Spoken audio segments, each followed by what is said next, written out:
दो सच्चे दोस्त।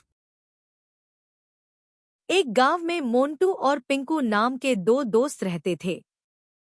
वो दोनों हमेशा साथ में ही खेलते थे और एक दूसरे पे जान छिड़कते थे।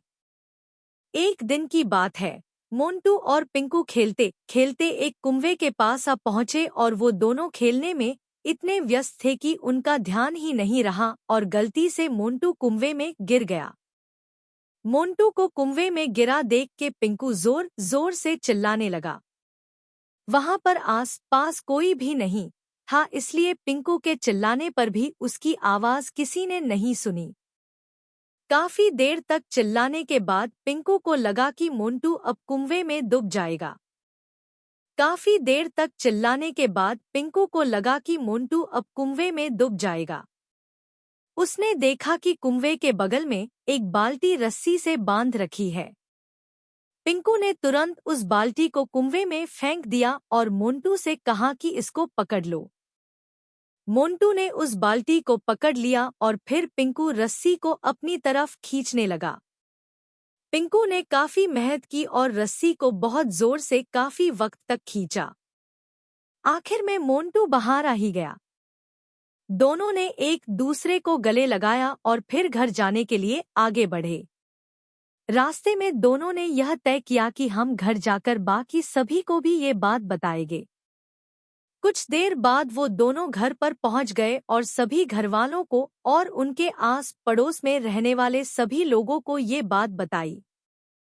सभी ने यह बात सुनी पर उनमें से कोई भी ये बात मानने के लिए तैयार नहीं था कि पिंकू ने मोंटू को बचाया। सभी को ये बात गलत लग रही थी क्योंकि पिंकू मोंटू से छोटा था। इतने सारे लोगों के बीच में सिर्फ एक दादाजी ही ऐसे थे कि वो ये दो दोस्त की बात मानने के लिए तैयार थे। बाकी लोगों को जैसे पता चला कि ये दादाजी मोंटू और पिंकू की बात मान रहे हैं, उन लोगों ने उस दादाजी से पूछा कि आपने कैसे ये दोनों की बात मान ली। दादाजी ने उन लोगों को बताया कि ये बच्चे सच बोल रहे हैं। पिंकू ने मोंटू को बचाया होगा क्योंकि जब मोंटू कुएं में गिर गया था तब पिंकू के सिवाय वहां पर दूसरा कोई भी नहीं था जो मोंटू को बचा सके। ये बात पिंकू भी जानता था कि सिर्फ वो ही मोंटू को बचा सकता है और वहां पर पिंकू को तुम ये नहीं कर सकते हो ऐसा बोलने वाला भी कोई नहीं था, इसलिए पिंकू मोंटू को बचा पाया। दादाजी की बात सुनकर बाकी सारे लोग भी समझ गए और ये दो दोस्त की बातों पर भरोसा करने लगे। जब हमें ऐसा बोलने वाला कोई भी नहीं होता है कि तुम ये नहीं कर सकते हो, तब हम कुछ भी कर सकते हैं क्योंकि उस वक्त हम सिर्फ अपने आप की बात ही सुनते हैं।